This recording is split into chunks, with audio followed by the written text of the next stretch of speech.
Dwarves were the deep folk that made their homes in the depths of Middle-earth itself, and prized eccentric bounties of precious metals. But what are the Dwarves? Ah, Frodo, Erebor. Built deep within the mountain itself, the beauty of this fortress city was legend. Its wealth lay in the earth, in precious gems hewn from rock, and in great seams of gold, running like rivers through stone. The skill of the dwarves was unequaled, fashioning objects of great beauty out of diamond, emerald, ruby, and sapphire.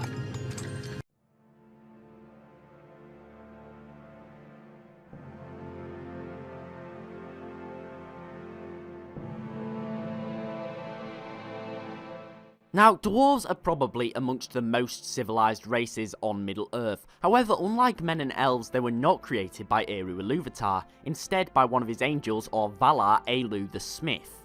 AULE was desperate to teach his crafts to Eru's children, being men and elves. However, they were in a great sleep until the other Valar had done forming Middle-earth for them.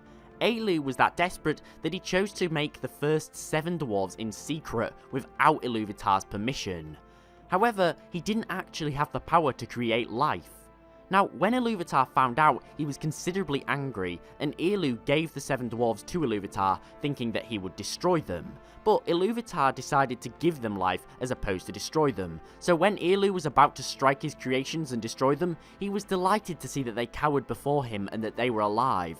Now, Eru did allow AULE's creation to exist, but they were put into a long sleep with the other peoples of Middle-earth until they were ready.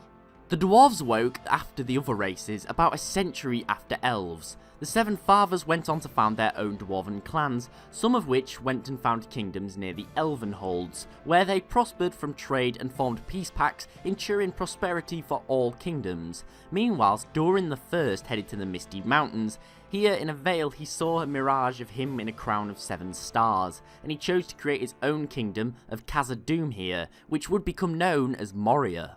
The dwarves were relatively peaceful and cooperated with the other races of Middle-earth when evil forces under Morgoth attempted to take control. Dwarves were made to be stout and sturdy. Although small in stature, AULE designed them to be more than capable of defending themselves against any evil.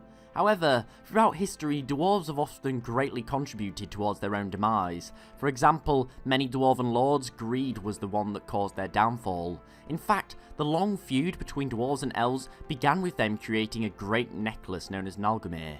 So great was this piece of art, the dwarven smiths were driven mad with gold lust and demanded the necklace as payment for crafting it, killing the Elven King and sacking his city.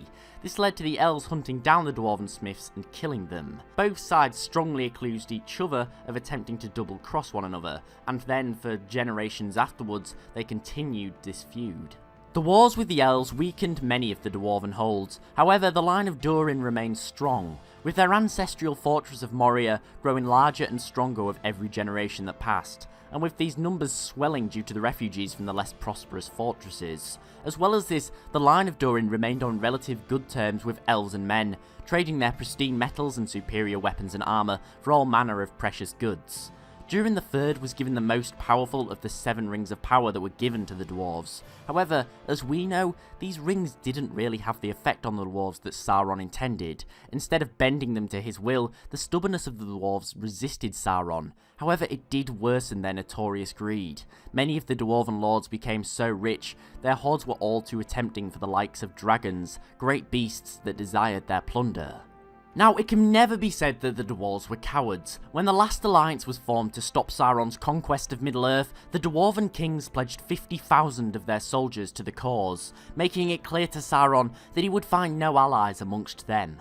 Unlike many of the other races, the defeat of Sauron did not bring about a golden age for the dwarves. The Third Age brought their downfall. First of all came Moria. Under Durin the Sixth, the Balrog, a beast that emerged from the endless depths of Moria's mithril mines, wrought fear upon the ancient fortress, and after a good fight, the Balrog managed to kill Durin as well as his son, and the remaining dwarves chose to abandon their ancestral home. From here, the Balrog became known as Durin's Bane. From here, the dwarven refugees went on to found the city of Erebor, or the Lonely Mountain. Here, the precious gem known as the Arkenstone, as well as the unfathomable amounts of wealth, was discovered. However, despite this, the great jewel proved to hurt the dwarves even more. Frog, grandfather to Thorin Oakenshield, became obsessed with the stone, and it resulted in perhaps the worst case of gold lust the dwarves had ever seen. The dwarven hold of Erebor became rich in the mountain's wealth, and the surrounding holds prospered, until SMAUG came. SMAUG, or SMAUG the Terrible, was a fire drake, and some believed him to be the last of the great dragons. Although dragons were common, being drawn to Erebor's immeasurable wealth, not even Erebor and the town of Dale's combined strength could hold him back. He made his home beneath the mountain and forced the dwarves out of their last refuge. The dwarves, hoping that the Balrog had left their ancient home, attempted to retake the kingdom of Moria. However, it had become infested by legions of orcs under the control of AZOG the Pale Gundabad Orc, also known as AZOG the Defiler. Now, it's here where things from the books and the films differ. In Tolkien's The Hobbit, AZOG beheads King Thror, carves his name onto his forehead, and basically feeds him to crows. This leads to a 7-year conflict between the orcs and dwarves. However, AZOG is killed during the Battle of Moria, 150 years before the events of The Hobbit. However, this isn't overly important. What you need to know is that the attempt to retake Moria is unsuccessful. This leads to Thorin becoming king, and eventually leading to the Battle of Five Armies, where Dane Ironfoot is declared king of the Lonely Mountain. Yet again, the dwarves under one of Thorin's 12 companions, Balin, attempted to retake Moria, wanting to capitalise on their victory over the orcs at Lonely Mountain.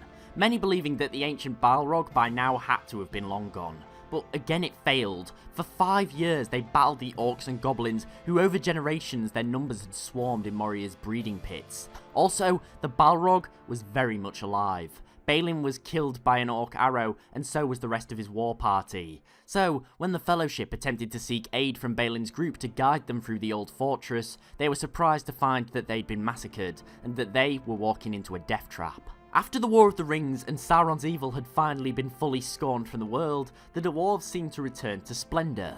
Following a brief siege from the Men of the Rune, or Easterlings, at Lonely Mountain, they quickly recollected themselves. Gimli founded a new kingdom behind the ancient fortress of Helm's Deep, known as Glittering Caves, before setting off on a final voyage with his friend Legolas to Valinor. Meanwhile, the last of the line of Thorin managed to retake Moria and return it to its original power.